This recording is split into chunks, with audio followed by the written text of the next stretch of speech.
या देवी सर्वभूतेषु मां चन्द्रघण्टारूपेण संस्थिता नमस्तस्यै नमस्तस्यै नमस्तस्यै नमो नमः। ओम दुम दुर्गाय नमः।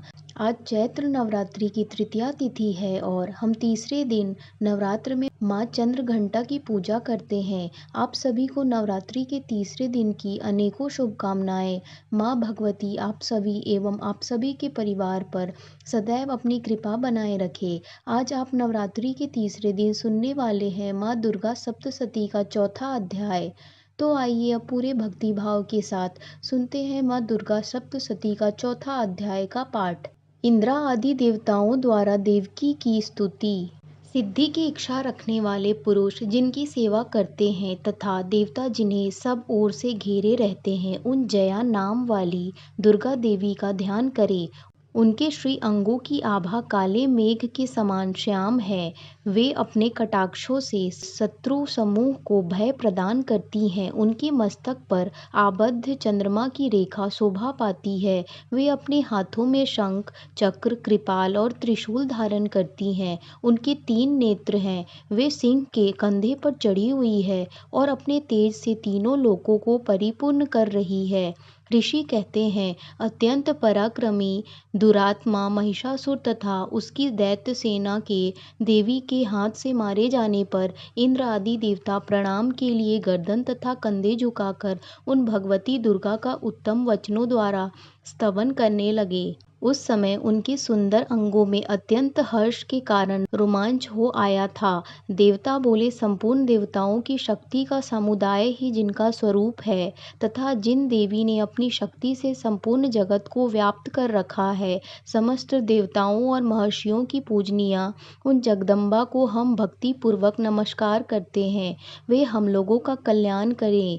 जिनके अनुपम प्रभाव और बल का वर्णन करने में भगवान शेषनाग, ब्रह्मा जी तथा महादेव भी समर्थ नहीं है। वे भगवती चंडिका संपूर्ण जगत का पालन एवं अशुभ भय का नाश करने का विचार करें। जो पुण्य आत्माओं के घेरों में स्वयं ही लक्ष्मी रूप से, पापियों के यहाँ दरिद्रता रूप से शुद्ध अंतःकरण वाले पुरुषों के हृदय में बुद्धि रूप से, सत्पुरुषों में श्रद्धा रूप से तथा कुलीन मनुष्यों में लज्जा रूप से निवास करती है, उन आप भगवती दुर्गा को हम नमस्कार करते हैं। देवी, आप संपूर्ण विश्व का पालन कीजिए। देवी, आपके इस अचिंत्य रूप का, असुरों का नाश करने वाले भारी पराक्रम का तथा समस्त देवताओं और दैत्यों के समक्ष युद्ध में प्रकट किए हुए आपके अद्भुत चरित्रों का हम किस प्रकार वर्णन करें। आप संपूर्ण जगत की उत्पत्ति में कारण है। आप में सत्व गुण, रजोगुण और तमोगुण, ये तीनों गुण मौजूद है तो भी दोषों के साथ आपका संसर्ग नहीं जान पड़ता। भगवान विष्णु और महादेव जी आदि देवता भी आपका पार नहीं पाते।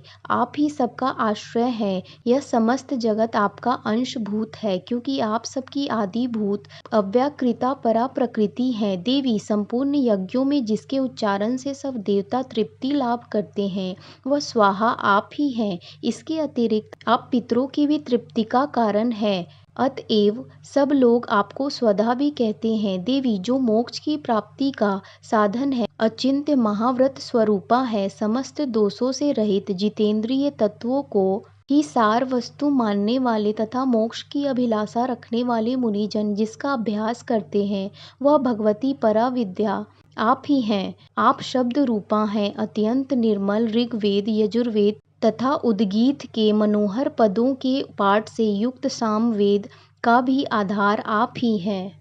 आप देवी त्रयी, तीनों वेद और भगवती हैं। इस विश्व की उत्पत्ति एवं पालन के लिए आप ही वार्ता एवं खेती एवं आजीविका के रूप में प्रकट हुई है। आप संपूर्ण जगत की घोर पीड़ा का नाश करने वाली हैं।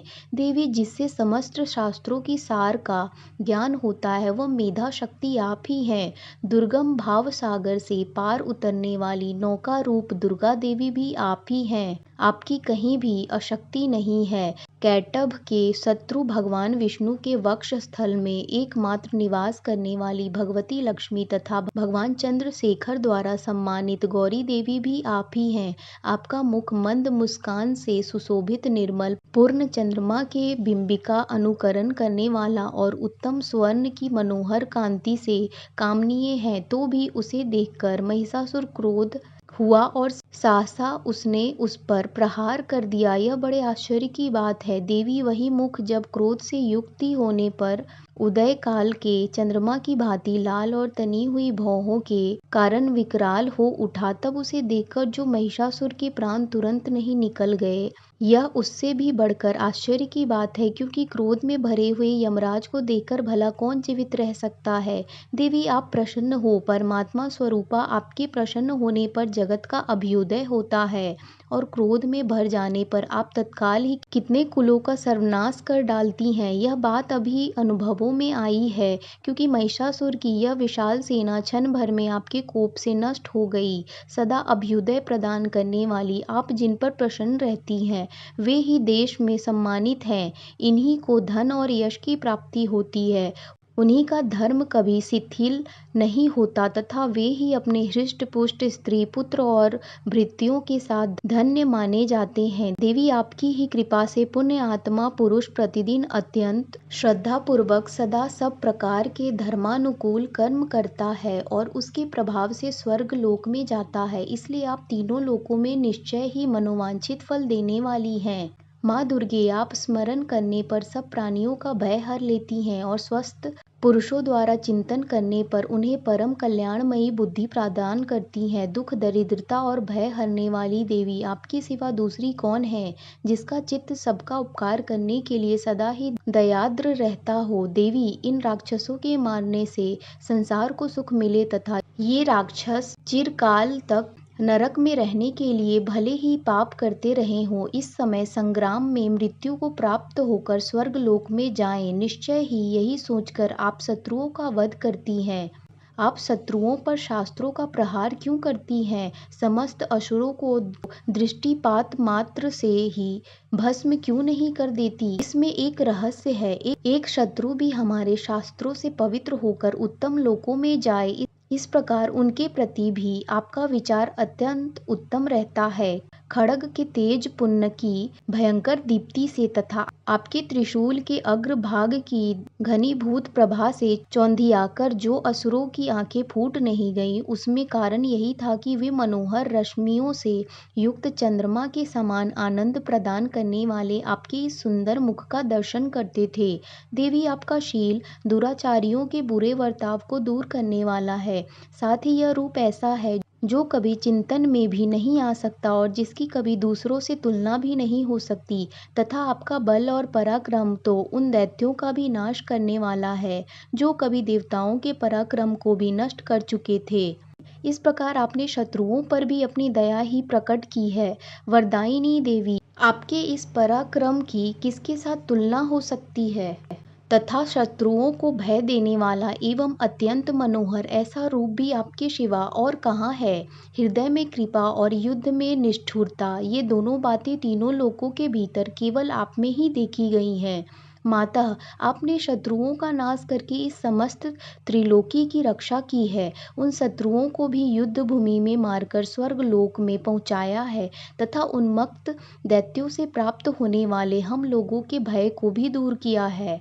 आपको हमारा नमस्कार है। देवी, आप शूल से हमारी रक्षा करें। अंबिके, आप खड्ग से भी हमारी रक्षा करें तथा घंटा की ध्वनि से, धनुष के टंकार से भी हम लोगों की रक्षा करें। चंडिके, पूर्व पश्चिम दक्षिण दिशा में आप हमारी रक्षा करें तथा ईश्वरी, अपने त्रिशूल को घुमाकर आप उत्तर दिशा में भी हमारी रक्षा करें। तीनों लोकों में आपके जो परम सुंदर एवं अत्यंत भयंकर रूप विचरते हैं, उनके द्वारा भी आप हमारी तथा इस भूलोक की रक्षा करें। अंबिके, आपके कर पल्लवों में शोभा पाने वाले खड्ग, शूल और गदा आदि जो अस्त्र हो, उन सब द्वारा आप सब ओर से हम लोगों की रक्षा करें। ऋषि कहते हैं, इस प्रकार जब देवताओं ने जगन माता दुर्गा की स्तुति की और नंदन वन के लिए दिव्य पुष्पों एवं गंध चंदन आदि के द्वारा उनका पूजन किया। फिर सबने मिलकर जब भक्ति पूर्वक दिव्य धूपों की सुगंध निवेदन की, तब देवी ने प्रसन्न वदन होकर प्रणाम करते हुए सब देवताओं से कहा। देवी बोली, देवताओं, तुम सब लोग मुझसे जिस वस्तु की अभिलाषा रखते हो उसे मांगो। देवता बोले, भगवती ने हमारा सब इच्छा पूर्ण कर दी, अब कुछ भी बाकी नहीं है, क्योंकि हमारा यह शत्रु महिषासुर मारा गया।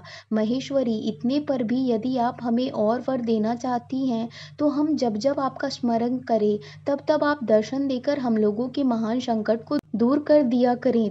तथा प्रसन्न मुखी अंबिके, जो मनुष्य इन स्रोतों के द्वारा आपकी स्तुति करे, उसे वित्त, समृद्धि और वैभव देने के साथ ही उसका धन और स्त्री आदि संपत्ति को भी बढ़ाने के लिए आप सदा हम पर प्रसन्न रहें। ऋषि कहते हैं, राजन, देवताओं ने जब अपने तथा जगत के कल्याण के लिए भद्रकाली देवी को इस प्रकार प्रसन्न किया, तब वे तथास्तु कहकर वहीं अंतर्ध्यान हो गई।